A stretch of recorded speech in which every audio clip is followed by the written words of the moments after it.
নমস্কার বন্ধুরা, কেমন আছেন সবাই? আরও একটা নতুন ভিডিওয়ে সবাইকে অনেক স্বাগত জানাই। বন্ধুরা, আজকের ভিডিওয়ে আমি শেয়ার করব আপনাদের সঙ্গে আপনারা যদি বাড়িতে প্রথমবার গোমাতা নিয়ে আসেন তাহলে তা কিভাবে প্রতিষ্ঠা করবেন। তো বন্ধুরা, একটাই রিকোয়েস্ট করব, ভিডিওটা পুরোটা দেখুন। আশা করি ভিডিওটা আপনাদের ভালো লাগবে। ভালো লাগলে অবশ্যই লাইক, শেয়ার, সাবস্ক্রাইব করে পাশে থাকবেন। আজকে আমি আপনাদের সঙ্গে শেয়ার করছি বাড়িতে প্রথম গোমাতা নিয়ে আসলে তা কিভাবে প্রতিষ্ঠা করবেন।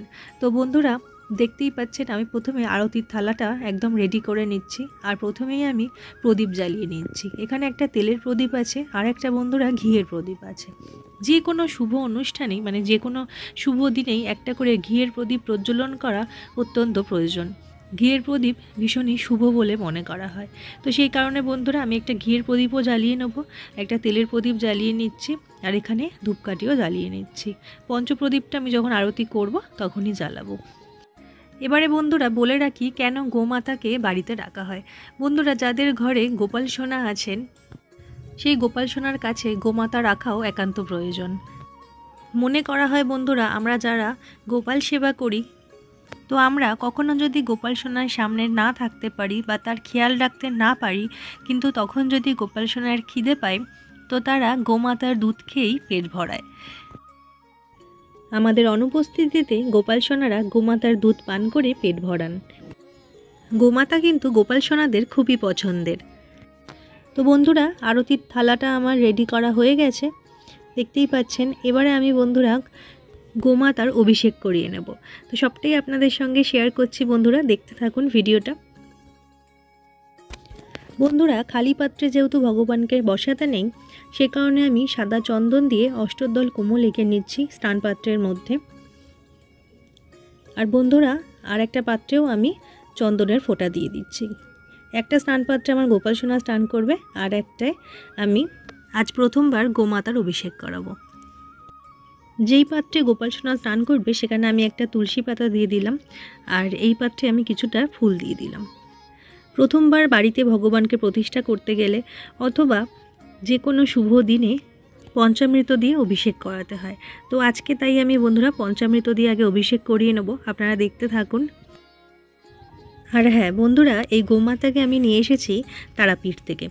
কিছুদিন আগে আমি গিয়েছিলাম তারাপীঠ ঘুরতে, হয়তো অনেকেই দেখেছেন সেটা। আমি দুটো ভিডিও শেয়ার করেছি যে সেখানে গিয়ে একটা বাড়িতে আমরা ছিলাম, সেই বাড়িতে কতটা কম খরচায় আর কতটা সুন্দর পরিবেশের মধ্যে আপনারা থাকতে পারবেন। আর একটাও ভিডিও শেয়ার করেছি তারাপীঠের যদি আপনারা প্রসাদ গ্রহণ করতে চান সেটাই বা কোথায় গ্রহণ করানো হয়। তো যাই হোক বন্ধুরা, ভিডিওটা আশা করি সবাই দেখেছেন। যদি যারা দেখেননি তাদের জন্য আমি লিঙ্কটা ডেসক্রিপশন বক্সে দিয়ে দেবো। তো বন্ধুরা, আমি পঞ্চামৃত দিয়ে অভিষেক করিয়ে নিচ্ছি। হয়তো অনেকেই জানেন বন্ধুরা, তাও আমি বলে দিই। দুধ, দই, ঘি, মধু আর শর্করা চিনি অথবা মিষ্টি দিয়ে পঞ্চামৃত তৈরি করা হয়। তো সেই পঞ্চামৃত দিয়েই আমি অভিষেক করিয়ে নিচ্ছি।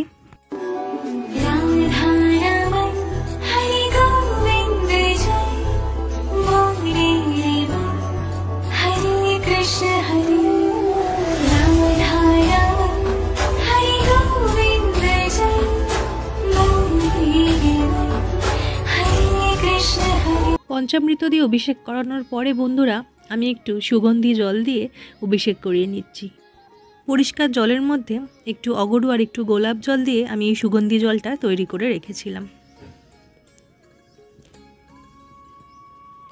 গোপাল সোনাকে আমার পরিষ্কার জল দিয়ে অভিষেক করানো হয়ে গেছে। এবারে আমি গোমাতাকে অভিষেক করিয়ে নিচ্ছি পরিষ্কার জল দিয়ে।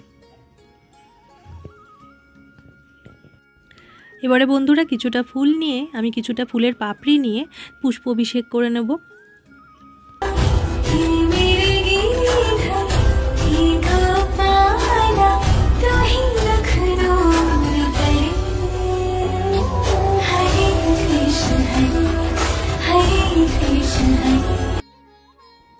এবারে খুব আলতোভাবে গোপাল সোনাকে আমি মুছিয়ে নেব, জামা পরিয়ে দেবো, সাজুগুজু করিয়ে নেব।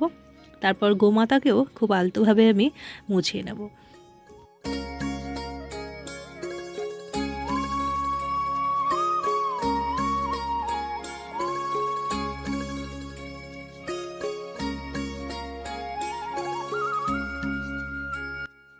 এখানে বন্ধুরা ফুল তো আছেই, আর এখানে আমি কিছুটা পরিষ্কার ঘাস নিয়ে নিয়েছি, যা গোমাতার ভোগে দিতে হবে, সেই জন্য সবটাই আমি দেখাচ্ছি, দেখতে থাকুন।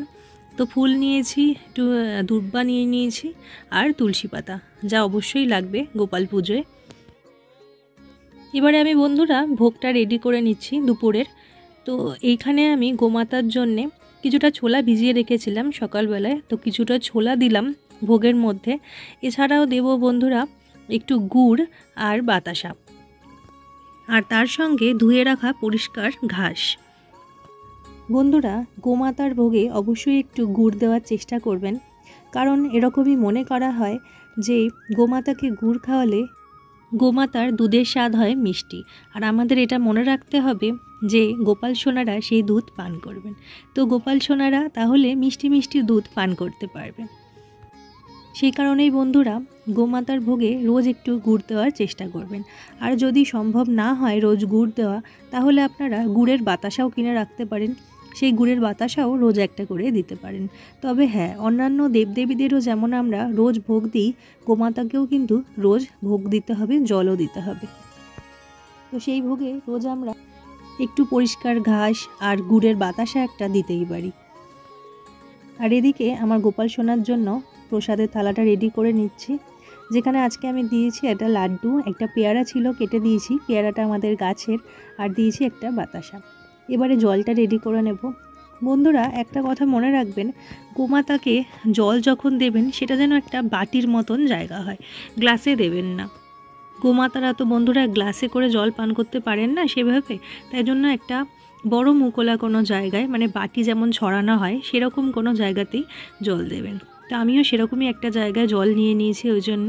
এবারে আমি গোপাল সোনার সমস্ত প্রসাদের জলে তুলসী পাতা দিয়ে দিলাম, আর গোমাতার প্রসাদে আর জলে দিয়ে দিলাম একটু ফুলের পাপড়ি। তো বন্ধুরা এবারে দেখাচ্ছি, আমি গোপাল সোনাকে সাজিয়ে গুছিয়ে আমি বসিয়ে দিয়েছি। এই যে তার পাশেই আমি আজকে গোমাতাকেও বসাবো। তো প্রথমবার যেহেতু আজকে আমি গোমাতাকে প্রতিষ্ঠা করছি, সেই কারণে আমি যেখানে গোমাতাকে বসাবো সেই জায়গাটায় একটু আতপ চাল ছড়িয়ে নিচ্ছি, আর ছড়িয়ে নিচ্ছি কিছুটা ফুলের পাপড়ি। এর উপরে এবারে আমি আজকে গোমাতাকে প্রতিষ্ঠা করব। এবং গোমাতাকে হাত জোড় করে নমস্কার করে বলতে হবে, গোমাতা, যখন আমি গোপাল সোনার সেবা করতে পারবো না, সেই সময় কিন্তু তুমি আমার গোপাল সোনার খেয়াল রেখো। গোপাল সোনার যদি খিদে পায় তাহলে কিন্তু তুমি আমার গোপাল সোনাকে দুধ পান করিও। এবারে আমি বন্ধুরা সাদা চন্দনের টিপ পরিয়ে নিচ্ছি। জয় গোপাল, জয় গোপাল, জয় গোপাল। আর বন্ধুরা একইভাবে আমি সাদা চন্দনের টিপ গোমাতাকেও পরিয়ে নিচ্ছি। এবার বন্ধুরা কিছুটা তুলসী পাতা নিয়ে চন্দন সহযোগে তা আমি গোপাল সোনার চরণের উদ্দেশ্যে নিবেদন করলাম। আরও একটি তুলসী পাতা নিয়ে চন্দন সহযোগে গোপাল সোনার বুকে নিবেদন করলাম। জয় গোপাল। এবারে বন্ধুরা কিছুটা ফুল নিয়ে চন্দন সহযোগে আমি গোমাতার চরণে আর বাছুরের চরণেও নিবেদন করলাম।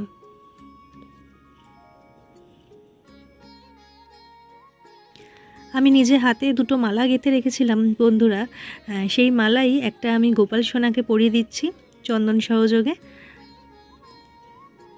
আর একটা মালা চন্দন সহযোগে আমি পরিয়ে দেব গোমাতাকে।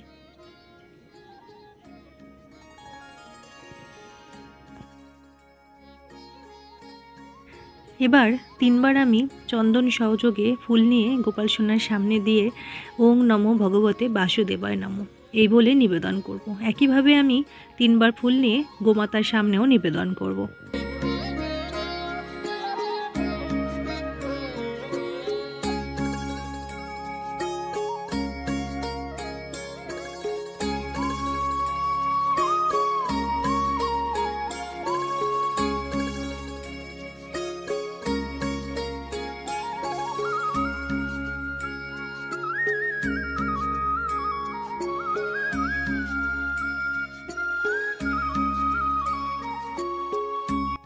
এবার আমি গোপাল সোনাকে ভোগ নিবেদন করছি। আমি আমার সাধ্যমতো ভোগ নিবেদন করেছি, তুমি তা হাসি মুখে গ্রহণ করো। রোজ ভোগ নিবেদন করার সময় আমি এই কথাই বলে থাকি গোপাল সোনাকে। এবার আমি গোমাতাকেও ভোগ নিবেদন করছি। গোমাতাকেও ভোগ নিবেদন করার সময় আমি একই কথা বলবো, আমি যা ভোগে নিবেদন করেছি তা তুমি হাসি মুখে গ্রহণ করো। আর তার পাশেই রেখে দেবো আমি জলের পাত্রটা। এছাড়াও বন্ধুরা, আজ যেহেতু আমি প্রথমবার গোমাতাকে প্রতিষ্ঠা করছি, তাই দুটো গোটা ফলও গোমাতার উদ্দেশ্যে আমি নিবেদন করছি, একটা লেবু আর একটা পেয়ারা। এই পেয়ারাটা আমাদের গাছের, দুটো পেয়ারা হয়েছিল বন্ধুরা। একটা পেয়ারা আমি আমার গোপাল সোনাকে ভোগে দিয়েছি, আর একটা গোমাতাকে নিবেদন করলাম। বন্ধুরা, এবারে আমি আরতি করব। আরতি করার সময় আমি কোনো কথা বলবো না, তো আপনারা আরতি দর্শন করুন।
তো বন্ধুরা, এই ছিল আজকের ভিডিও। আশা করি আপনাদের ভিডিওটা ভালো লেগেছে। ভিডিওটা যদি ভালো লাগে তাহলে অবশ্যই একটা লাইক করে, শেয়ার করে, সাবস্ক্রাইব করে আমার পাশে থাকবেন। আবার দেখা হচ্ছে আপনাদের সঙ্গে পরবর্তী ভিডিওয়ে। সবাই ভালো থাকবেন, সুস্থ থাকবেন। জয় গোপাল।